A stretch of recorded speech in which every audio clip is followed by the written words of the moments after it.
નમસ્કાર. જાગૃતિ નિર્મોહી, ડાકોર. લાગવિકા તરસ. બપોરનો આકરો તાપ હતો. સીમમાં આવેલા એક જૂના વડલાની ઘટા નીચે બેઠેલા ખેડૂતે પોતાની પાણીની બોટલ ખોલી.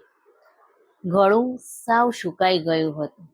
હજી તો એણે એક ઘૂંટડો ભર્યો ત્યાં જ તેની નજર ઉપર ગઈ. વડલાની એક ડાળી પર એક નાનકડું પક્ષી પાંખો ફફડાવી રહ્યું હતું. એની ચાંચ ખુલ્લી હતી. તે હાંફી રહ્યું હતું. ખેડૂતે પોતાના હાથ અટકાવી દીધા.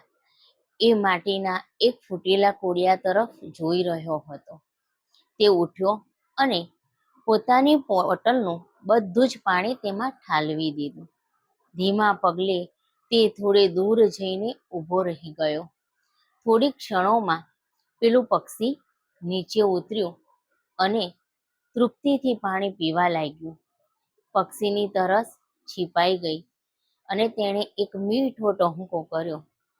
ખેડૂતનું ગળું હજુ પણ સુકાયેલું હતું, પણ એના ચહેરા પર એક અનોખી ઠંડક હતી. નમસ્કાર.